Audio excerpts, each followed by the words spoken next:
Hola, buenas tardes a todos. Estábamos este mediodía comiendo Javier y yo y me ha dicho una frase que me ha impactado mucho. Dice que los lectores son fundamentalmente personas inteligentes. Me ha llegado al alma eso. Es así que aquí esto está lleno de lectores tuyos, pues es así que estamos rodeados de muchos amigos inteligentes. Así que os damos la bienvenida a todos, vamos a mantener una especie de diálogo con la obra, sobre todo lo último que ha hecho Javier, dando un repaso muy efímero a toda su obra en general. Porque Javier y yo somos amigos de complicidades emocionales hace ya muchos años, somos grandes amigos, una amistad basada especialmente en el reconocimiento y en la devoción, y él lo sabe, y coincidimos en esta vieja piel de toro muchísimas veces, en todos los salados de mesa redonda sobre novela histórica y misterios y demás, y para mí es un placer inmenso, de verdad. Además, Javier sabe que de todos los amigos que escribimos, quizás sea el único que ha leído toda su obra completamente cuando yo aún no lo conocía. Yo conocí a Javier Sierra leyendo El misterio de Roswell y después la España secreta que más corresponde, España extraña, y ya con La Lama Azul fue cuando comenzamos a intimar personalmente, y siempre he sido, como todos vosotros, un seguidor de Javier. En Javier siempre he dicho allá cuando he hablado de él que se cumple a rajatabla una frase de Einstein que a mí siempre me ha impresionado, que dice que la imaginación y la voluntad de la búsqueda tienen un poder de resurrección más grande aún que la ciencia. Y yo, cuando escuché esa frase, inmediatamente se me vino a la cabeza la obra literaria de mi amigo Javier Sierra. Y creo que es así. Y me he preguntado muchas veces cuál es la clave del éxito de Javier. Un autor que es el más conocido de lengua hispana, ya traducido al inglés en Estados Unidos, y yo de verdad como lector y como escritor español siempre, para mí eso me ha parecido una cosa extraordinaria en lo que a mí me toca, porque es la punta de lanza en un país absolutamente hermético a lo que son autores de otras nacionalidades, y sin embargo Javier Sierra lo ha conseguido. Para mí eso ha supuesto de verdad aumentar mi veneración por ti, y luego nos ayudas a todos porque esa punta de lanza puede ser que un día entremos alguno más. Yo de los países extintos del Onda Cero del año pasado espero alguna vez pasar allí. Y claro, me he preguntado la clave del éxito de Javier muchas veces, y creo que él ha entendido como nadie el territorio de los misterios y la cripta que yo le llamo de las maravillas ocultas. Él lo ha entendido como nadie. Y claro, a partir de ahí nos ha ido desvelando una serie de misterios que para los que somos realmente tan amantes del género, pues nos ha llenado de ilusión. Te decía en la comida que estoy deseando de empezar mi vacación ahora en junio, ya que he terminado mi novela sobre las Cortes de Cádiz, para eso, para leer tu novela, pero plácidamente en algún sitio fresco, pero para gozar de la lectura. ¿Y qué me ha interesado de tu obra siempre? Me ha interesado porque yo era un lector, y muchos de los que están aquí también lo serán, de los que te precedieron en el género. Por ejemplo, Erich von Däniken, yo lo leí todo lo que salía de ese hombre, leí mucho a Lausanne Rampa, a JJ Benítez cuando empezaba, al maestro profesor Jiménez del Oso, y yo me veía a ellos, pues no sé, apresuradas conclusiones sobre fundamentos débiles, y sin embargo en ti lo que descubrí yo, creo que es el éxito de tu novela, es que lo hace siempre con respeto, con libertad, con experimentación y sobre todo con mucho humanismo, porque tus obras lo que respiran son humanismo. No solamente es el misterio por sí mismo, haces una trama, nos regalas un montón de perlas históricas, un montón de perlas misteriosas, y por eso gozamos tanto los que te leemos. Y lo que estoy diciendo no lo digo porque seamos amigos o por halagarle los oídos a él, lo digo con pleno convencimiento porque lo digo cuando no está él presente. Y claro, la importancia tuya, Javier, es que has huido del convencionalismo de los autores que antes he nombrado. No lo hace de forma convencional, ahí el éxito que estás teniendo. Y entonces el género tuyo lo has vuelto a reinventar. Y yo puedo decirlo, porque lo he leído todo lo que había antes de ti, y tú lo has vuelto a inventar.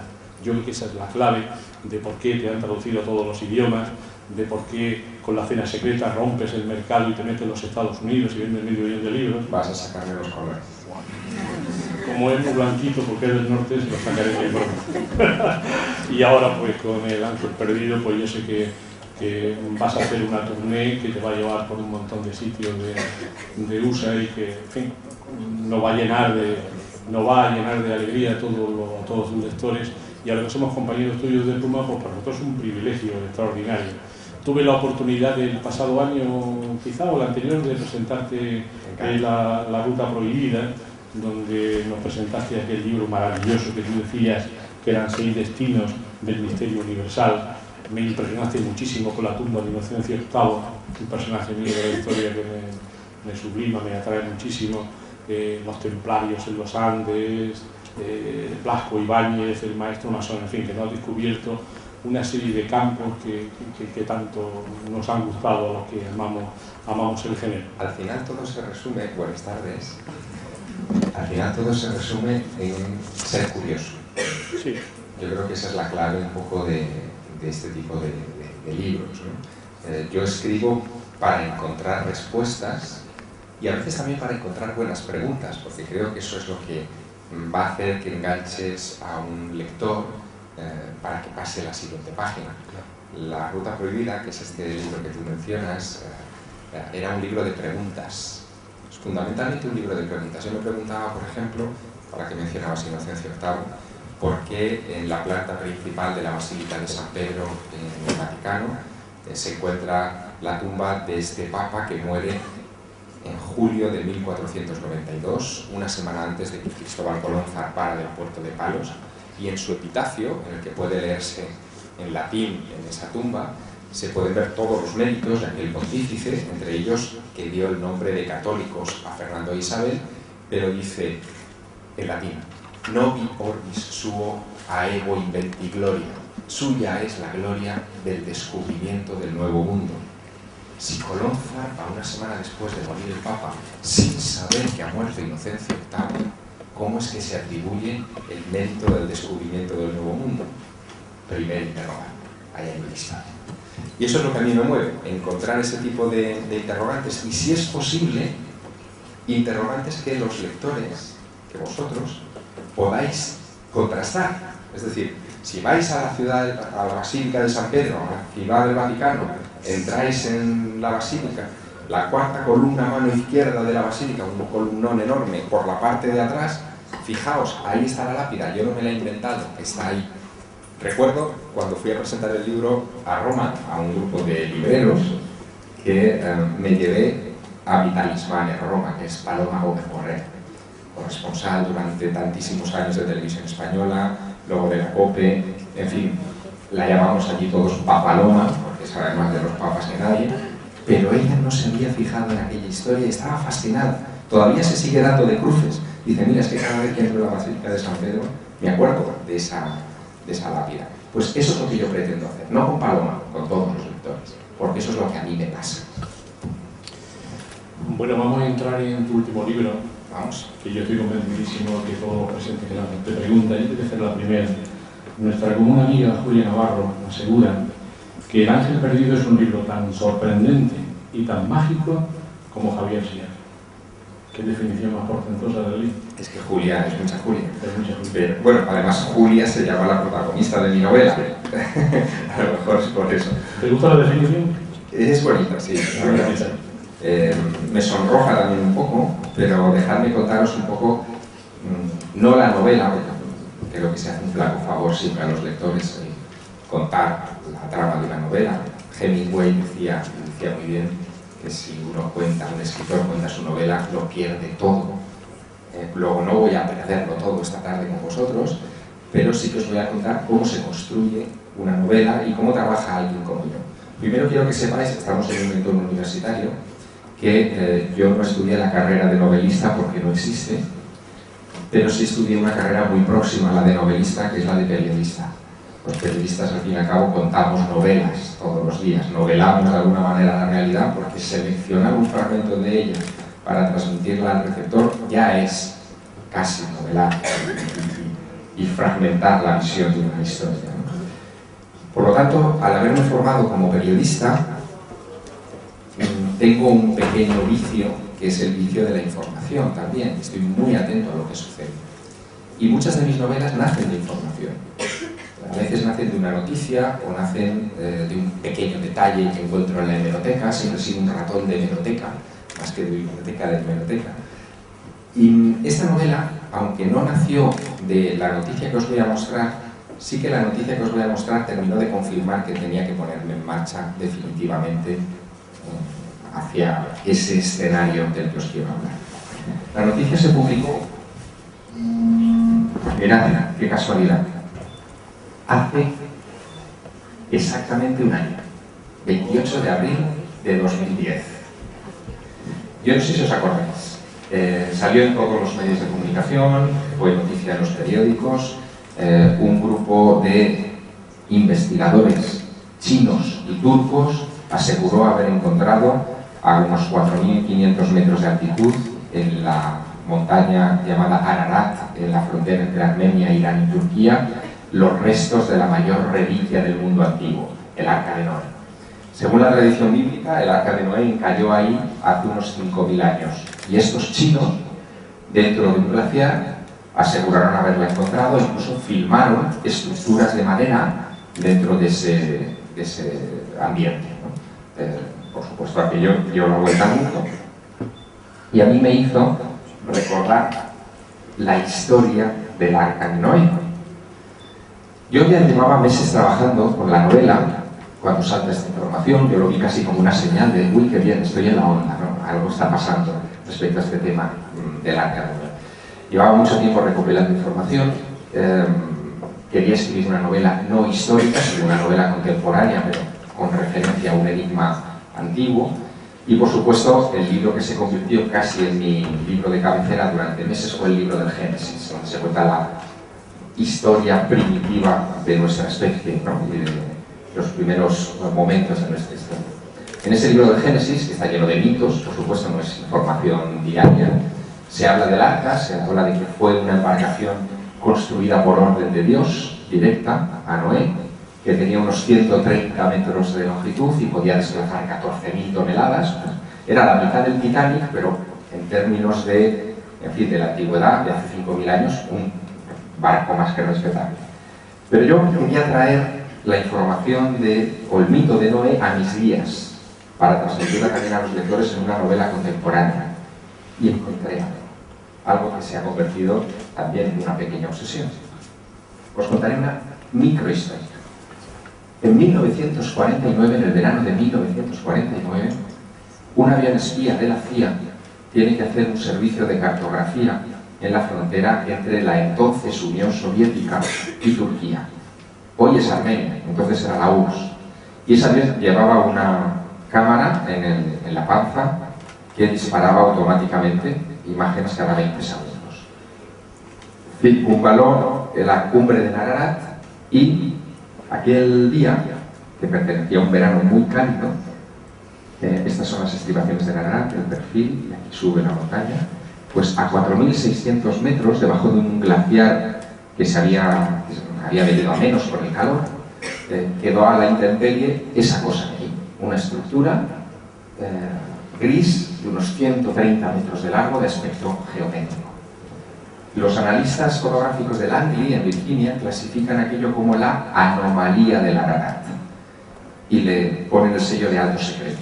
Y empieza a correr el rumor en Langley de que la CIA ha obtenido una foto del Arca de Noé en el monte del Ararat. De hecho, durante años circuló ese rumor y salió incluso fuera de las paredes de la Agencia Central de Inteligencia. Tanto es así que durante mucho tiempo hubo peticiones al gobierno de los Estados Unidos de civiles que pedían la desclasificación de esas imágenes. Los Estados Unidos tienen una cosa que nosotros no tenemos en España, que deberíamos implementar si tuviéramos algún político con ciertas luces, que es la Ley de Libertad de Información. La Ley de Libertad de Información permite a cualquier ciudadano del mundo pedir la desclasificación de papeles que se sabe que están ahí si no afectan en un momento determinado a la seguridad nacional. El Arca de Noé, en principio, parece que no afecta a la seguridad nacional, ni de Turquía ni de los Estados Unidos. Así que, finalmente, en 2005, muchos años más tarde, se desclasificó esta imagen.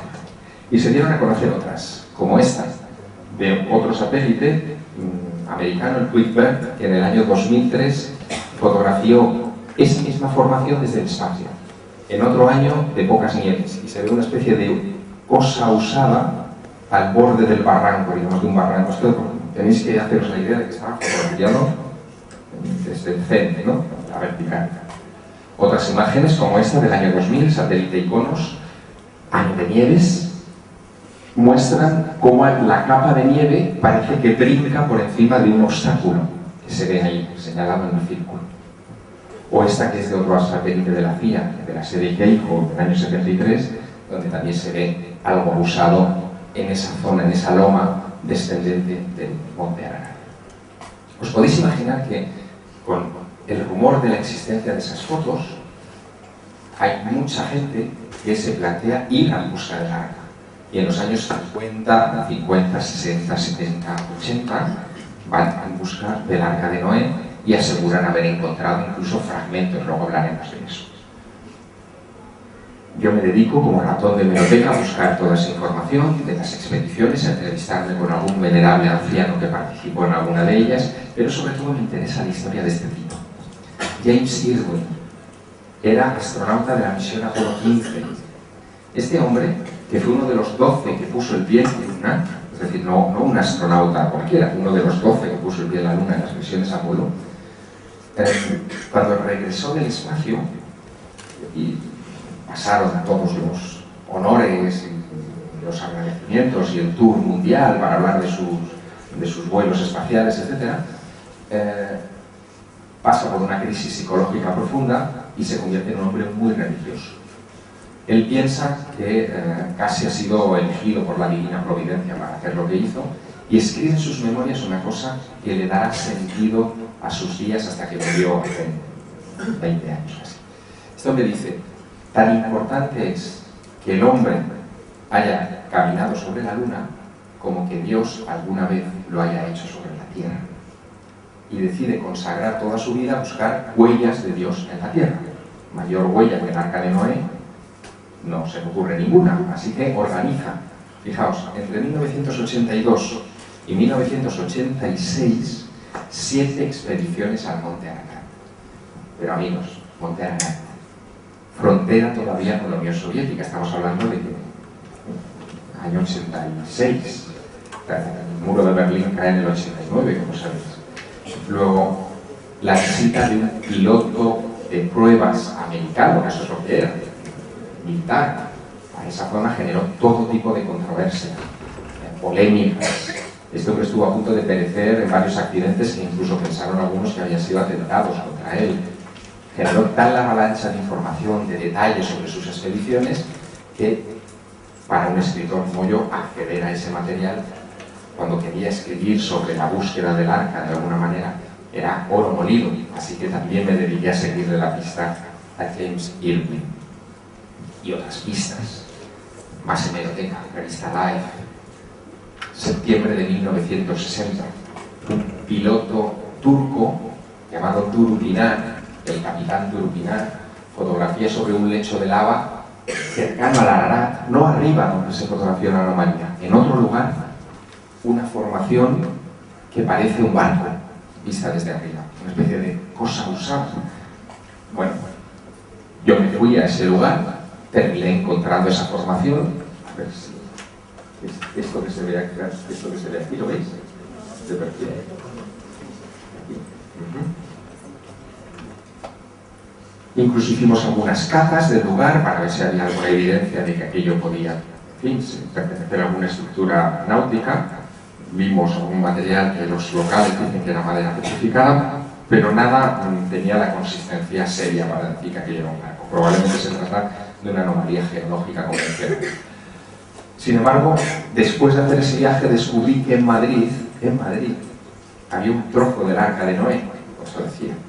Se encuentra en un instituto a las afueras de Madrid, en un instituto oficial, que lo analizó en los años 50 el Instituto Nacional de Investigaciones Agrarias, en línea, donde el doctor López de Roma, en 1956, recibió un fragmento de madera petrificada conseguida por un alpinista que había estado en el Ararat llamado Ferdinand Navarra.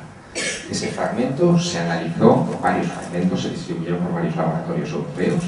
Todos coincidieron en señalar que se trataba de madera petrificada, que tenía 5.000 años y que era roble. A 5.000 metros de altura, 4.600, entre la franja de los 4.600 y los 5.000, no hay robles en el Ararat. De hecho, no hay ni matorrales, no hay nada. Es un cono volcánico. Tampoco lo hay a 3.000. Yo he recorrido esa montaña, tampoco lo hay a 2.500. La foresta es algo bastante extraño. ¿Qué hace un fragmento de madera de roble de 5.000 años de antigüedad ahí arriba? ¿A qué puede pertenecer? ¿Pertenecería a ese transatlántico de 130 metros que describía la Génesis, que os mostraba antes? No podemos responder a eso. Pero todo esto, imagínatelo, son piezas maravillosas para construir algo. Este es parte del análisis del doctor López de Roma. Piezas que solamente encajan en alguien con formación periodística como yo, es decir, acostumbrado a encararse a la información, si voy al escenario de los hechos y investigo por mí mismo. No me bastaba la mera compilación de información. Así que decido, y es de las cosas raras que he hecho, podemos hablar de otras después que he hecho para mis novelas, decido escalar el monte Ararat y ir hasta la anomalía de la Ararat, hasta aquella cosa que había fotografiado aquí, siguiendo los diarios de James Irwin, del astronauta, y de otros escaladores.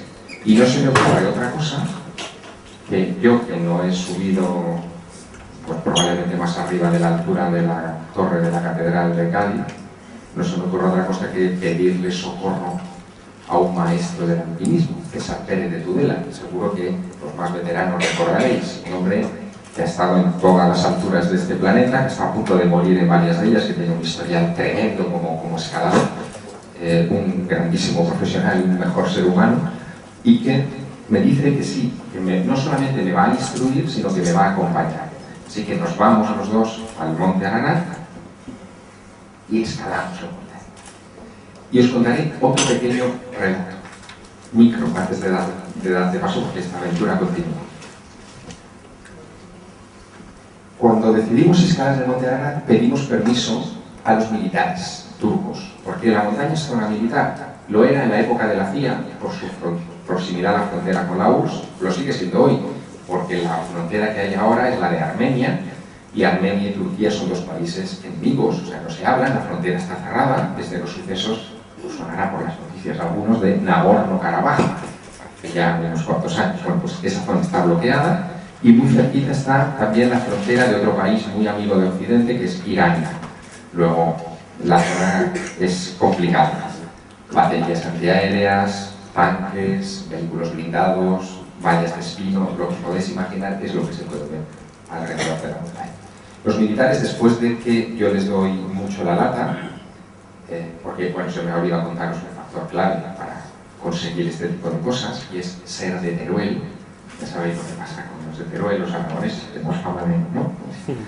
Pues efectivamente, con determinación, los militares terminan brindando ese permiso, pero lo dan para octubre, que es el inicio de la época invernal en el monte Ararat. Luego, lo que pretendían era desanimarme, evidente, escalar la montaña en invierno es casi un suicidio. Pero no contaba con el factor turolense también. Teruel se pasa mucho calor, como sabéis, y yo estaba preparado anímicamente para esta historia, o creía estar. Tenía el permiso, y cuando vamos a subir la montaña nos encontramos con unos kurdos, y uno de ellos me dice, en un poblado, que habíamos ido allí a ver unas rocas y tal, con inscripciones, me dice, bueno, tenéis permiso de los militares, perfecto. Dice, pero ¿le habéis pedido permiso a Dios? Yo dije, bueno, igual César ha pedido permiso a Dios, yo no le había pedido permiso. Porque es que el arca solo se descubrirá si Dios quiere. Bueno, nosotros nos ponemos en marcha, empezamos a subir la montaña, me olvidé del kurdo y de su permiso, y cuando estábamos a 4.600 metros, a unos pocos de la anomalía del Ararat, pasó algo. Esta foto se tomó unos minutos antes, por eso os la pongo. Yo estaba, bueno, no se ve ahí muy bien, pero ahí se ve. Yo estaba con una sonrisa de oreja a oreja porque iba ya a tocar el misterio que había ido a perseguir. Y de repente, una tormenta, que estaba en la parte baja de la montaña, que nosotros veíamos desde arriba, comienza a ascender rápidamente, nos adelanta, se instala en la cumbre y comienza a bombardearnos.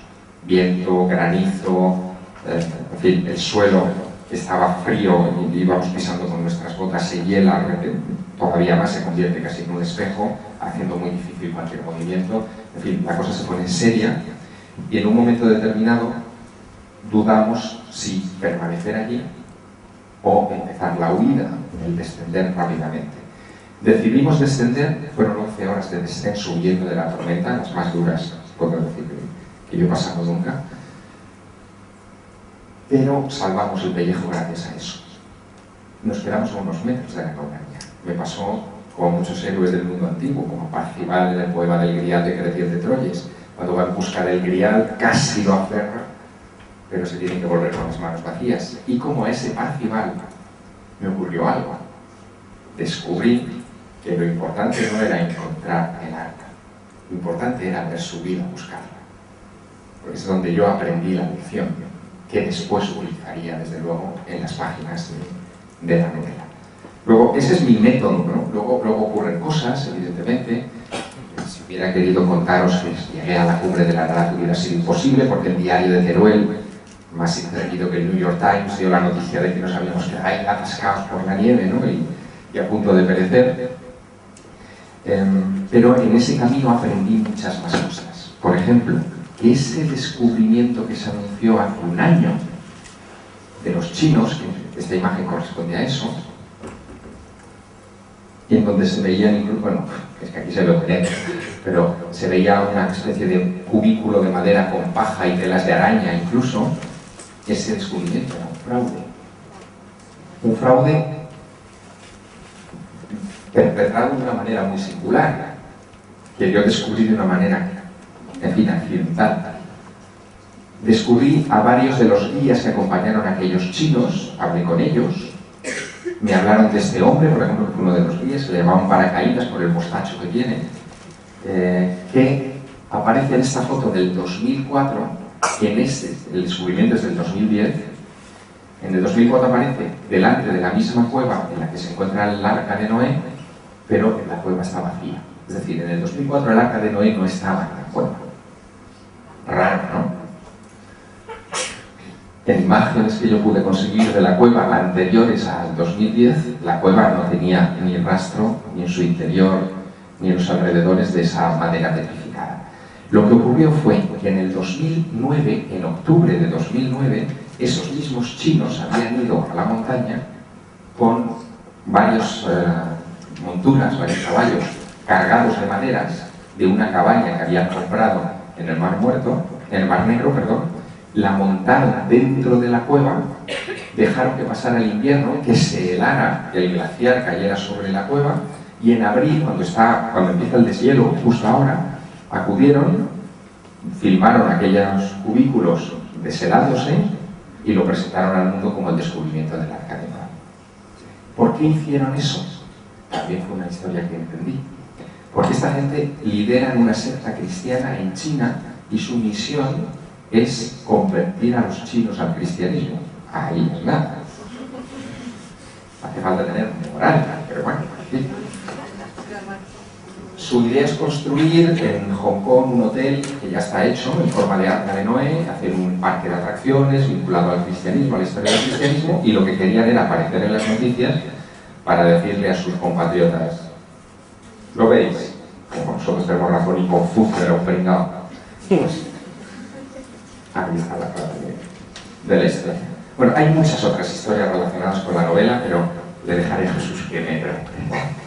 Bueno, yo la verdad es que me gustaría que siguieras tú, porque mis preguntas no van a tener tanta importancia como lo que tú nos estás descubriendo. Bueno, voy a trastocar un poco el orden de mis preguntas, porque lo que nos has contado de la tormenta de nieve es importante, sí. He hecho cosas raras, tú sabes que incluso llegué a pasar una noche en la Gran Pirámide para escribir sobre la experiencia que tuvo Napoleón Bonaparte en 1799. Yo a mis amigos lo digo, en la Gran Pirámide, en el sarcófago de Keops, digo, han dormido muy poca gente. Keops, Napoleón, Julio César, digo, y mi amigo Javier Sierra. Es verdad. Bueno, yo no veo. Mira, te iba a preguntar una cosa referida al ángel perdido, pero la voy a trastocar.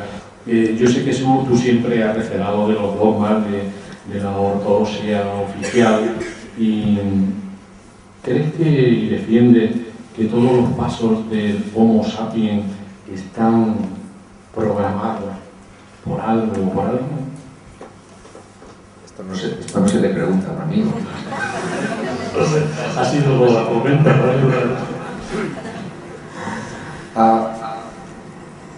Ahora llego. Pero justo en este momento. Yo creo que sí que hay algo en eso. Es decir, hay varios momentos extraños en la historia de la humanidad, no de la civilización, sino de la humanidad. Hoy hablamos con bastante naturalidad de que neandertales y cromañones convivieron, por ejemplo. Incluso ya empezamos a admitir que llegaron a tener un intercambio sexual, incluso, ¿no? Que era algo que hasta hace unos años era como enorme. El hecho de que coexistieran dos humanidades distintas a la vez ya es extraordinario. Que surja una por los afares evolutivos o por lo que sea, ya es extraordinario. Que hubiera dos, ya es tremendo. Que hubiera incluso varias ramas más, porque se especula ya con varias ramas más, nos está diciendo que esa época tan primitiva de la humanidad fue una época de experimentación. Que fue una experimentación inteligente o natural, es lo que habría que determinar. Pero yo me quedo, no sé si esto se puede quitar.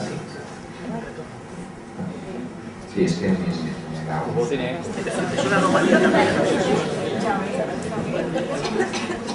yo me quedo con la explicación o con la especulación más bien de Francis Crick. Francis Crick fue premio Nobel por el descubrimiento del ADN, de la espiral del ADN junto con James Watson. Se lo dieron en el año 52. Y Crick se hizo muchos planteamientos sobre el origen de la vida. Él pensaba que de una materia inerte como la que había en el planeta Tierra hace 4.000 millones de años, cuando se formó, difícilmente podía surgir la vida. Para él la vida tendría que haber venido de fuera, probablemente a través de meteoritos, que serían los que traerían esos microorganismos y sembrarían nuestro planeta como el polen extiende sus semillas y en primavera siembra todo el campo, ¿no? Sería una especie, él lo llamaba como, su teoría le llamaba la panspermia. Sería como la fecundación de un óvulo, los planetas serían los óvulos y los meteoritos serían los espermatozoides. ¿Lo cambiamos? Sí. A ver si esto no hace eco.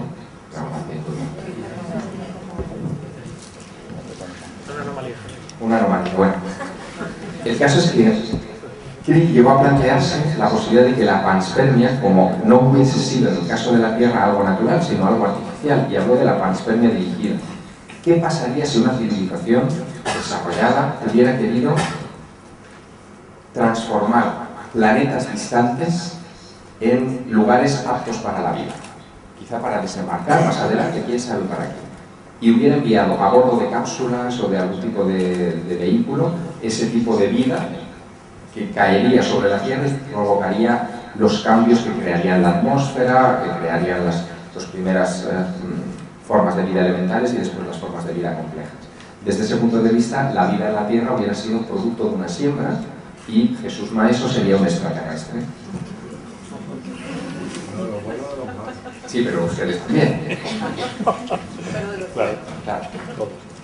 Y a mí esa idea siempre me ha seducido mucho. Es casi una idea de ciencia ficción, pero hecha por por un gran científico del siglo XX y por el adalid del mayor descubrimiento médico, como fue el de la espiral del ADN, de la doble hélice. Luego, sí, no está fuera de registro pensar que estas cosas puedan haber sido diseñadas. Quién sabe, igual nosotros mañana, digo mañana dentro de 100 años, decidimos, y la palabra existe ya en el argot de la NASA, decidimos terraformar Marte. Marte es un planeta de unas características muy parecidas a la Tierra, parece que ha vivido una sequía brutal y se ha quedado muerto, pero en un momento dado, si nosotros pretendiéramos colonizar Marte en el futuro, podríamos terraformarlo enviando vehículos no tripulados con microorganismos diseñados genéticamente para que fueran transformando la atmósfera marciana, comiéndose el anhídrido y convirtiéndolo en oxígeno y preparándonos para nuestro desembarco. Podría ser. Podría ser. Muy bien. Bueno, hemos seguido por la prensa, tus amigos, tus lectores, una modalidad nueva de presentar un libro, que es recorrer en un autobús toda España, quizá 20 o 30 ciudades, y habrá recorrido pues, más de 10 o 15.000 kilómetros. ¿Cómo ha sido esa experiencia tan novedosa y tan maravillosa? Cuéntanos algo. Vamos a ver. Cádiz es la ciudad 37 que visito desde el pasado 14 de febrero. Y los kilómetros que he recorrido desde ese día que empezó el tour en León han sido 20.270. Pasado mañana me voy a Argentina, o sea que los kilómetros se multiplicarán mucho. Sin autobús, claro. Pero eso, sí, sin autobús, ya sin autobús. Pero eso tiene que ver con un concepto que entronca un poco con algo que tú comentabas al principio. Jesús se planteaba dónde está el secreto de una novela o dónde está el secreto del éxito de una obra, ¿no? Yo creo que el secreto es muy sencillo, es muy fácil, no es algo muy complicado. Y si alguien en la sala quiere a futuro incluso apostar por hacer alguna obra literaria o no literaria, sino una investigación, creo que debe tenerlo muy en cuenta. El secreto es el entusiasmo, es el volcarte en lo que haces, volcarte con entusiasmo, con dedicación, ¿no?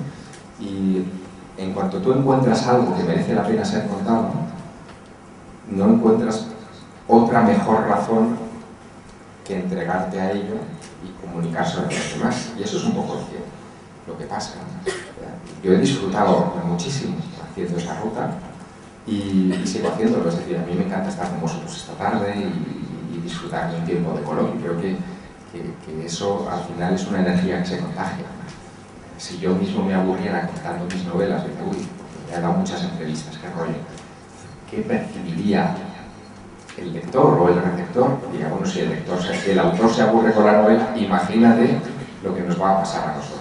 Yo me pongo muy fácilmente en vuestros sitios. De hecho, a mí me gustaría estar sentado ahí, donde estáis vosotros, porque a mí me gusta disfrutar de esas cosas. Muy bien. Mira, a mí una de las novelas tuyas que más me impactaron, lo hablamos en su día, estuve cuando te dieron el premio ahí en Torrevieja, con tu esposa, con Eva. ¿Hay un Javier Sierra antes de La Cena Secreta y otro Javier Sierra después? Yo creo que no. Me da la sensación de que no. Por el éxito tan brutal que tuviste en Estados Unidos. Sí, pero fíjate, yo he analizado mucho el tema del éxito también a raíz de lo que ocurrió con La Cena Secreta. Claro, plantearos los siguientes. Vamos a ver. Año 2004, octubre. Mi novela es la finalista de un premio literario. No lo gana, es la finalista. ¿Vale? Se publica, tiene muchísima aceptación. Y en el 2006 se traduce al inglés y después se traduce en más de 40 idiomas, se publica en un montón de países, recibo comunicación de un montón de lectores, veo ediciones de mis libros donde no reconozco ni mi nombre como autor, la portada coreana es surrealista, por ejemplo, la portada rusa tremenda, así, rojo soviético con un puñal extraño, y bueno, la rusa tengo yo mis dudas. Pero lo que se plantea un autor cuando ocurre una cosa de este estilo es ¿y ahora qué? ¿Después qué? Pasa un poco lo que le pasó a James Irwin después de estar en la Luna, ¿no? Y después de estar en la Luna y hacer la mayor heroicidad de mi generación, ¿qué me queda por hacer? ¿Qué puedo hacer? Si soy joven, si me queda todavía cancha, si todavía puedo hacer cosas. Hay dos caminos. Y yo sobre esto reflexioné, por eso he tardado 7 años en hacer la novela siguiente, ¿no? Dos caminos. Uno, como La Cena Secreta ha sido un éxito, hagamos una segunda parte de La Cena Secreta. O una precuela, como dicen ahora, una parte -1 de la cena secreta. Eso hubiera sido el camino fácil. Hubiera estado facilísimo. Entonces, o hacer una novela parecida, en vez de sobre la última cena de Leonardo, pues sobre la escuela de Atenas de Rafael Sanzio, ¿no? Por ejemplo, que es una obra que a mí me fascina también. Pero eso hubiera sido el camino fácil. Yo me planteé lo siguiente: si la cena secreta ha sido un éxito no programado, inesperado, que se ha salido de lo previsto, porque ha sido un libro fiel a una serie de principios en los que yo creo como autor, lo que tengo que hacer es seguir creyendo en esos mismos principios para la siguiente novela. Y esta deducción, que es el camino B, que parece más fácil, uno tarda tiempo en llegar a ella. Y es lo que he hecho con El ángel perdido. He seguido siendo fiel a mis principios.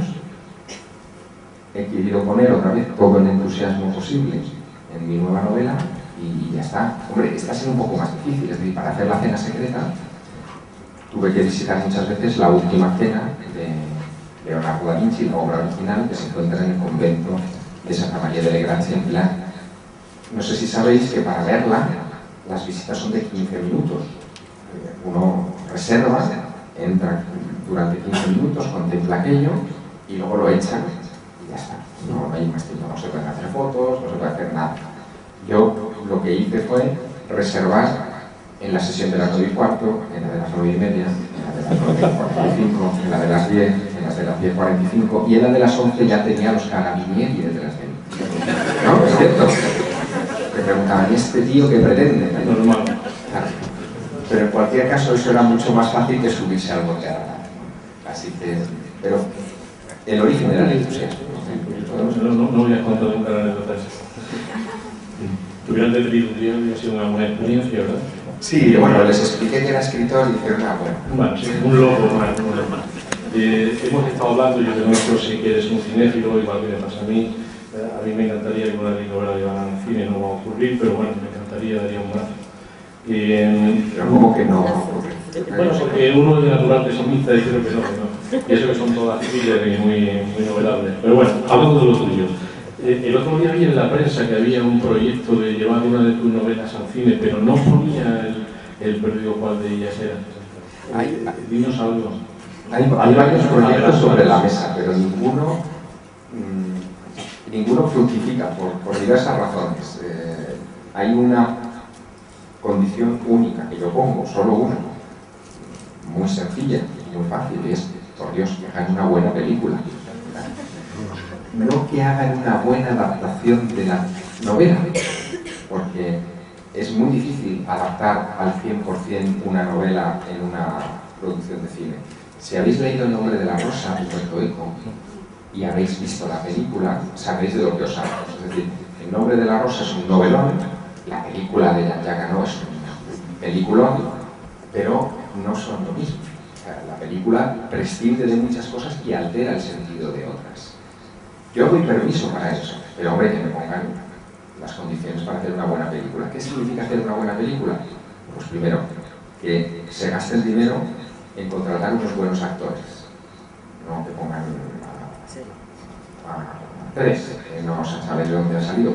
No porque los actores desconocidos no lo vayan a hacer bien, no. Es que si se invierte un buen dinero en hacer eso, van a querer recuperarlo y por lo tanto la producción va a ser en condiciones. Van a comprar escenarios, van a poner los efectos que se necesiten, en fin. Ya está, solo pido eso. Pero, en fin, eso hasta ahora todavía no ha terminado de trabajar. Cuando llegue, llegará, tampoco tengo prisa. Yo creo que la mejor película que podéis ver de mis novelas es cuando las leáis, porque esa es la magia de la literatura. Vosotros le ponéis las imágenes. Y se imaginan los personajes, que es muy bonito. Sí, pasa un poco como con la radio, ¿no? Es decir, uno escucha la radio, escucha una voz maravillosa y se imagina que la persona que está al otro lado es Adonis, o lo conoce y es distinto, ¿no?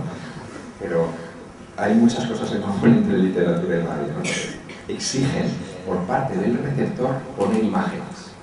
Y eso es lo que hace grande a estos dos canales de contar cosas, la radio y la literatura. Sí, es verdad, he mencionado el nombre de la rosa, es una magnífica película, pero no tiene nada que ver con el libro. A eso voy. Claro, lo que pasa es que sin con ella hace un papel de... Pero imagínate por un momento que El nombre de la rosa es un churro de película, que hacen una película mala, ¿quién iba a leerse el libro después? Claro, es que eso también hay que tenerlo en cuenta. Es curioso que cuando yo presenté en el Instituto Cervantes en Villauriga de España, que hemos estado hablando en la comida, Humberto Eco me dijo que él nunca quiso ponerle el nombre de la rosa. Él le había puesto Crímenes en la abadía, que es un título que, bueno, sí, define la novela, pero en realidad es muy vulgar el título. Y fue precisamente su editor italiano el que dijo, vamos a ponerle el título de un pequeño verso de Gertrude Stein, que dice, una rosa es una rosa, que luego lo cantaría Mecano. Y dice, y no pudieron tener mejor acierto que eso, sencillamente porque en realidad no dice nada, el nombre de la rosa, nada.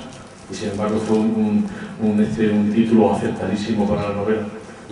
Me contó muchas cosas aquella tarde que un día hablaremos con nuestro amigo de la UCA, verdaderamente extraordinaria. Yo no pensaba, yo soy enamorado de la novela El nombre de la rosa, pero me contó ciertos secretos que de conocerse me bajaría un poco la estima por Humberto Eco. Que luego le escribí. Sí, porque se fijó mucho en Borges. ¿No? Y luego le mandé una carta agradeciéndole su asistencia y cometí la imprudencia más grande de mi vida. Puse Humberto con H. Porque claro, no sé por qué. Bueno, cuando ya la tenía escrita, ya la había mandado, digo, madre de Dios, y fue la emoción. Y después le escribió también, mira, fue la emoción la que me hizo poner esa falta de ortografía. ¿Qué vamos a hacer, no? Bueno, otro día hablaremos del nombre de la rosa. Yo tenía muchas preguntas, entre otras, que son muy buenos tiempos para nuestro género, y se venden muy bien nuestras novelas. ¿Por qué? Porque al hombre del siglo XX, del siglo XXI, carente de raíces, precisa de eso asidero de irse al jardín del pasado, al jardín del misterio para asirse con ello, ¿o por qué? Te va a sonar raro lo que voy a decir. Diga. Vale, pero yo creo que este tipo de novela que tú dices, o este género, lleva triunfando desde que se inventó la literatura. Esto la Ilíada y la Odisea. Esto no es nuevo, o sea, no es nuevo. Cuando alguien dice, y yo lo he leído, no, es que Javier Sierra escribe un subgénero literario. O sea, me río porque es que pensemos por un momento cómo se inventa la literatura y para qué se utiliza. El primer texto de la historia de la humanidad es la epopeya de Gilgamesh, un texto de 6.000 años de antigüedad, que cuenta la aventura de un rey sumerio que se da cuenta de que todo a su alrededor envejece y muere, y él quiere enfrentarse a los dioses y reclamarles la inmortalidad que él cree merecer como soberano. Y hace un viaje al Edén, al más allá, imposible si no te mueres antes, pero él lo hace en vida, se enfrenta a los dioses y vuelve burlado por ellos, como no podía ser de otra forma, sin ese don. Ese es el esquema esencial. En el camino pasarán muchas cosas. El esquema podría valer para un código da Vinci. O sea, es un libro de búsqueda, donde buscas algo que es imposible, un intangible, una reliquia, algo inmaterial.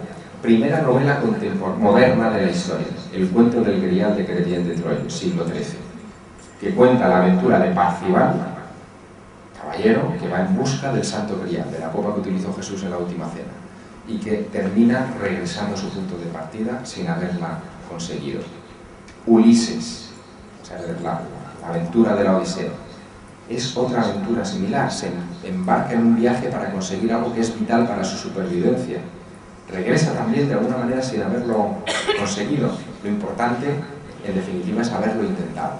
Pero también buscan cosas con poderes sobrenaturales, con cosas que son superiores a ellos mismos. Al final, es una clase de literatura que se inventa, que se crea, para lograr la fascinación del que tienes delante y hacerlo pensar. No es un género de moda. Es el género. Ha estado siempre. Hasta la Biblia, ¿no? El mayor bestseller de todos los tiempos. En fin, hay de todo en la Biblia. Es una novela histórica. Yo lo que pasa es que siempre que me preguntan eso, y la próxima mesa redonda que tengamos allí en Calpe, no, en Caspe, perdón, el famoso compromiso de Caspe. Pues me preguntan siempre, digo, bueno, yo es que no entiendo de novela histórica, novela policíaca, no entiendo de novela buena o novela mala. Siempre que en este país ponemos un epíteto, siempre es para denostar, para lo que sea. Hay novelas buenas y novelas malas, y se acabó la historia, no no hay otra cosa. Bueno, me decía la dirección que en este preciso instante comenzaban a preguntar el público, que tenía que dejar yo mi disertación para pasar el micrófono a nuestro atento público. Qué susto, hoy no hay fútbol. No, ayer ya quedamos los madridistas hechos canela y ya no. No veo un partido de fútbol en un año. ¿Alguien quiere preguntar y le paso a mi amigo? Yo me imagino que no me hace falta el micrófono. No, hablas bien. Sí. Usted tiene buena voz. Gracias. Siempre, siempre. Bueno, muchas gracias. Don Jesús. Me alegro de verlo. Gracias por tu presencia. Yo tengo dos preguntas nada más. Una sobre el libro, muy sencillita, porque me voy a hacer unas pocas, y otra sobre más personal. Y luego un comentario simplemente de un par de causalidades, aparte de la fecha 28. Bueno, la pregunta sobre el libro es el símbolo que aparece en la portada. ¿Es inventado por siempre? Las imágenes. Bueno. No es exactamente inventado. Esto que estáis viendo son signos gremiales que aparecen sobre lápidas sepulcrales en una iglesia en Santa María a Nova, en Noia, sí, claro, es que no está Tengo una gran terrible de este, ¿verdad? Una adaptación. Sí, pero en realidad también es un símbolo que pertenece, es un talismán, que lo desarrolla un mago de la reina Isabel I de Inglaterra de ese tiempo, que se llama John Dee, que aparece también en la novela, y con el que él pretendía dominar la naturaleza. Él creía que utilizando la geometría y la vibración de la voz se podía llegar a dominar la naturaleza. Y este era uno de sus efectos, ¿no? Lo llamó la mónada jeroglífica. Muchas gracias. Y luego la pregunta tipo personal, ¿qué cosa te impulsó en la infancia quizá o cuando fuera a buscar estas cosas, todos estos misterios? ¿Fue un libro, un monumento, una película? O sea. Yo creo que fue Teruel. Teruel mismo. Sí, a ver, yo soy un niño, bueno, era un niño muy inquieto.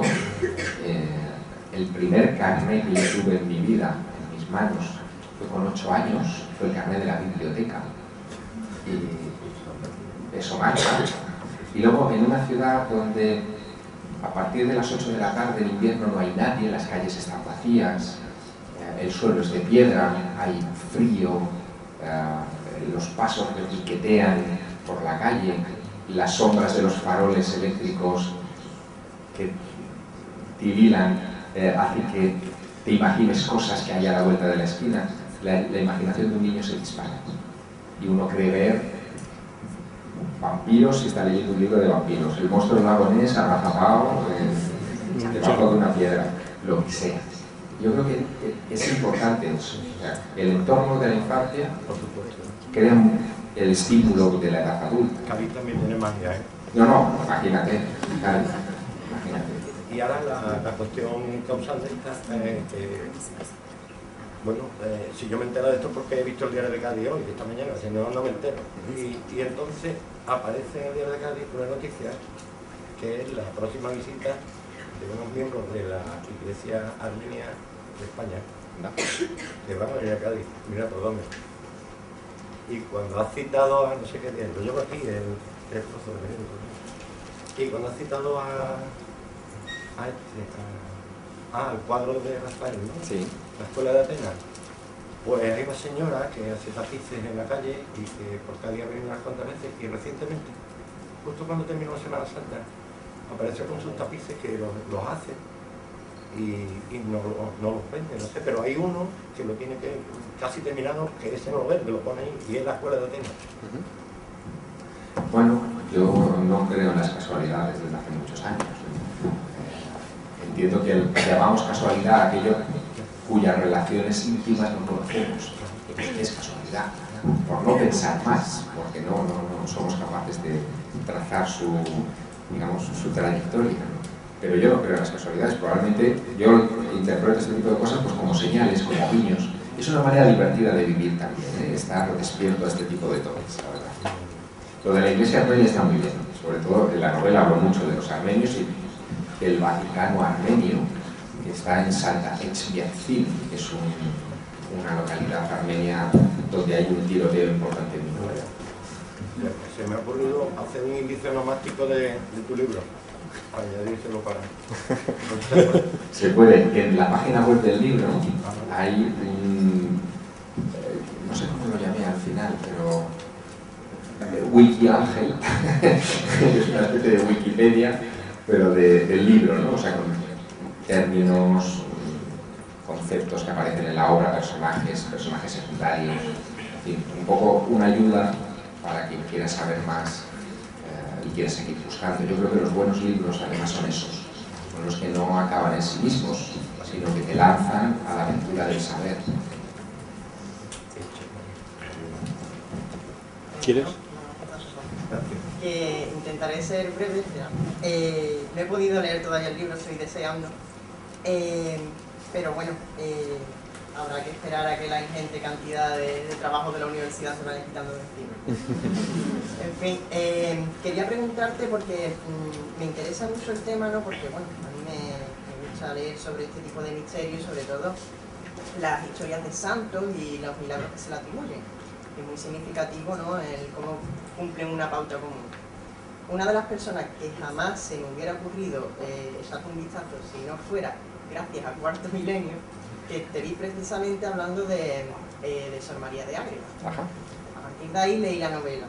Me parece absolutamente fascinante cómo llegas a esas conclusiones distanciándote de lo ortodoxo. Pero quería hacerte la pregunta de cómo llegaste tú a conocer a esta monja. Es decir, porque no es un personaje conocido, no es un personaje muy apreciado por la Iglesia, no es un personaje muy apreciado siquiera por la historia. Es más, si recurres a la biblioteca de la universidad, lo único que encontrarás es la iconografía de Sor María de Ágreda. No existe otra cosa, no existe una biografía de su vida. Y aparte de cómo llegaste a ella, ¿por qué hiciste una novela sobre ella? Quiero decir, hay muchos personajes más conocidos, desde Da Vinci hasta todos aquellos personajes que tú tratas en las novelas, son, vamos a decirlo así, son comerciales.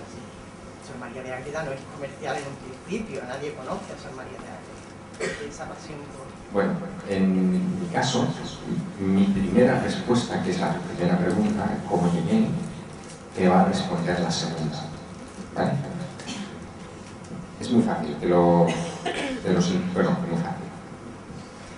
Para mí es fácil, pero te lo sintetizaré. Tiene que ver con las casualidades por las que preguntaba aquel señor de atrás, ¿no?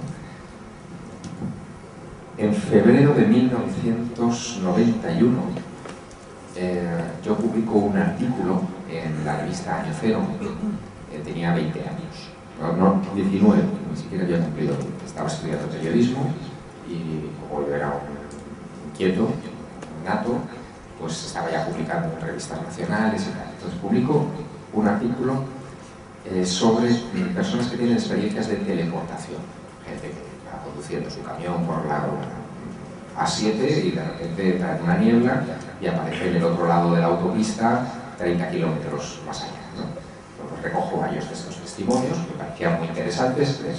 Cuarto Milenio no se ha ocupado nunca de esto, pero debería. Lo de las teleportaciones es muy interesante. Y termino aquel artículo dándomelas de listo. No hay Google, no hay Wikipedia, no hay nada, pero yo tenía muchos reportes de prensa, cosas acumuladas en las que sigo guardando para desesperación de mi familia. Y en uno de esos recortes de prensa, son de una revista mexicana, se habla de una tal Sor María Jesús de Ágreda, que dicen que sin salir nunca de su convento en España, se había aparecido a los indios de Nuevo México y les había convertido al cristianismo. Y yo, dándomelas de listo, cojo aquella referencia y tal, y la menciono al final del artículo para decir, tachar, ¿no? Pues es que esto que le pasa al camionero tal, también le ha pasado a una monja en el siglo XVII, ¿no?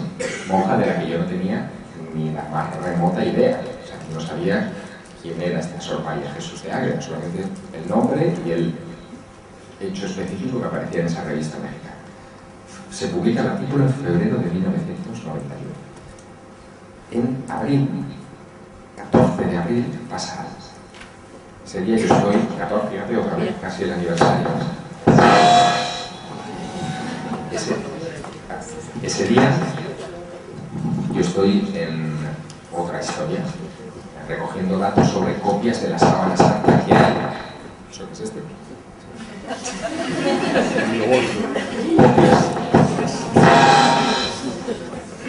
Opus Diaboli. Copias de estaba haciendo un reportaje sobre copias de la sábana santa que hay en diversas iglesias españolas. Y una nevada me deja aislado en la Sierra de Cameros, en La Rioja.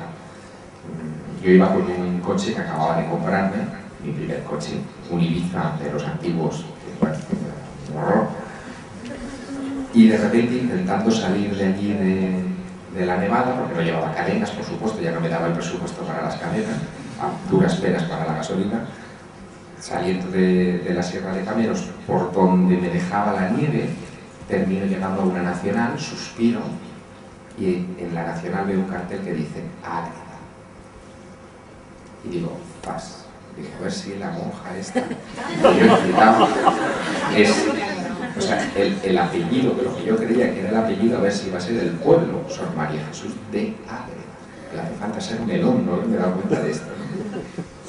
Era domingo, entro en el pueblo está desierto. Cuando hace frío, los sorianos con buen criterio se quedan en casa.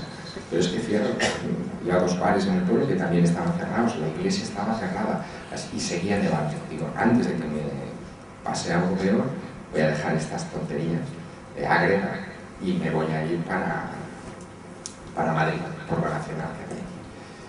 Salgo, intento salir del pueblo y me pierdo. Salgo por una carretera que no es y que va para un convento. Yo sé que es un convento porque veo una estatua de una monja, me bajo del coche, veo el cartel que pone debajo de la monja que dice a la venerable Madre Ágreda, con santo orgullo, sus paisanos.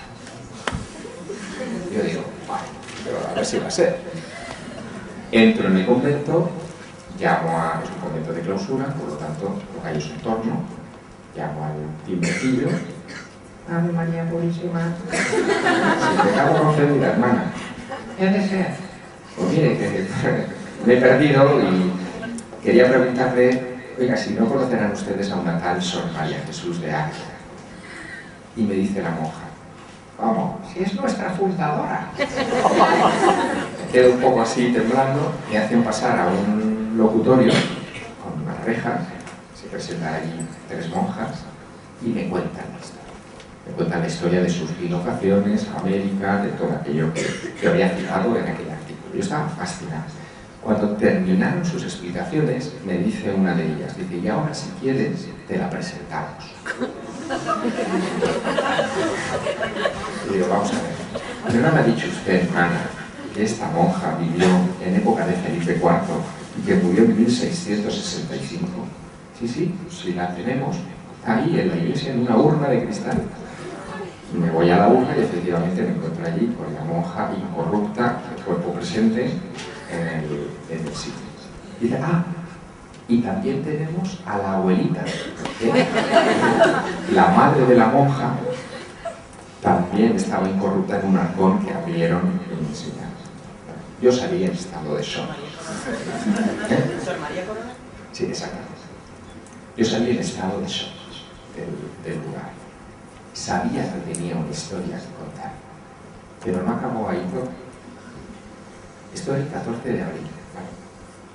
El 2 de mayo de ese mismo año, del 91, la revista Más Allá, sabiendo que yo era un intrépido reportero que con pocos recursos me las bicheaba más o menos bien, decide enviarme a un congreso, a cubrir un congreso para su revista. Un congreso internacional que se celebra en Nuevo México. Es mi primer viaje internacional.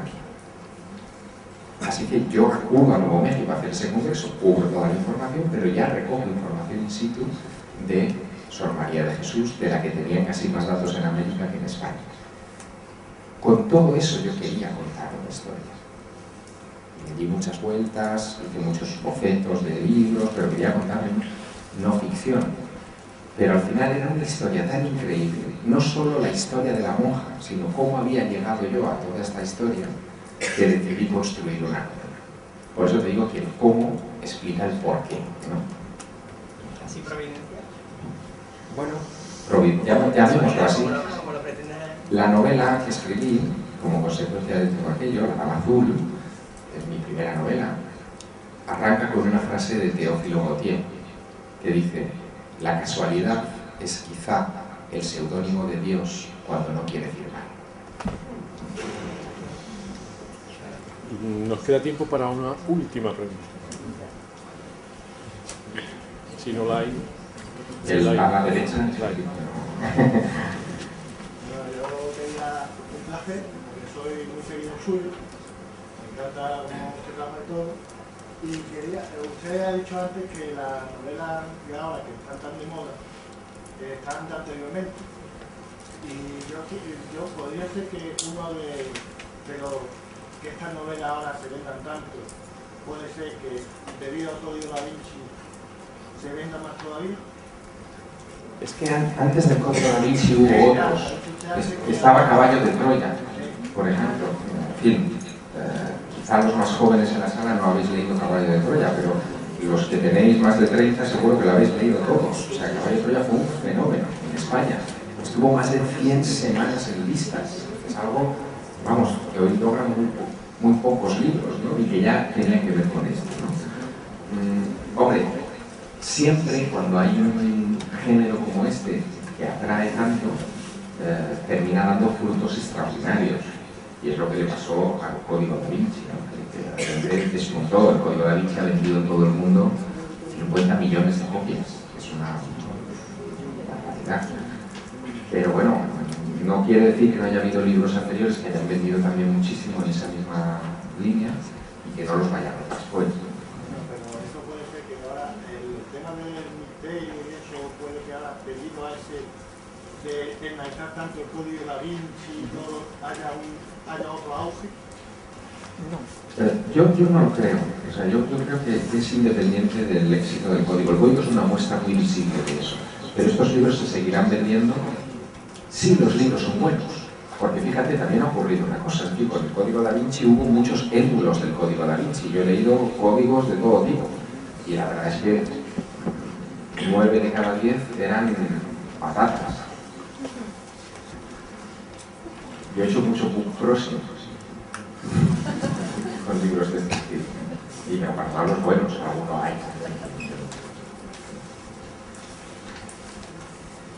Perdón, una última pregunta, si me cabe. Ya que estamos hablando de libros antiguos y que algunas personas de aquí pueden que no lo hayan leído, ¿qué opinión le da y qué ha sido para usted, por ejemplo, el retorno de los brujos? El retorno de los brujos es un libro, si no recuerdo mal, del 67, del año 67. De Pauwels, es una coautoría, ¿no?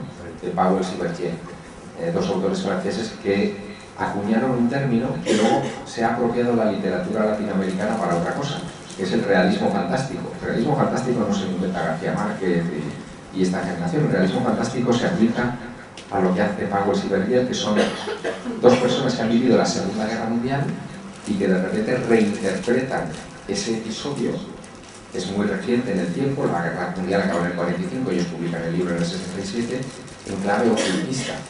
Y empiezan a hablar de la influencia del ocultismo en el Tercer Reich, que es verdad que es lo único que explica la locura nazi. O sea, su pasión pagana y por institucionalizar un nuevo tipo de fe, ¿no? Bueno, pues eso lo aplican en un libro que se convierte en un éxito en Europa. Es casi una precuela de la revolución del 68, ¿no? De la revolución intelectual del 68. A mí me pilla un poco tarde, es decir, yo no leo ese libro con la misma pasión que la leyeron la generación de mis padres, porque lo que yo leo son otros libros de Pauwels y Berthier o otros libros que se escribieron a consecuencia de aquel, matizando cosas y cambiando. Pero indudablemente tiene usted razón. El retorno de los brujos marca un punto de inflexión en la intelectualidad europea. E incluso se funda en París una revista que tendrá una enorme trascendencia en ese arco de los 60 y que pilla la revolución del 68, que es la revista Planeta, que aquí vivirá una existencia efímera, la podéis buscar en hemerotecas, con una publicación que se llamaba Horizonte, que publicó Placijanes hace años. Sacamos solo 16 números, pero siguió esa estela.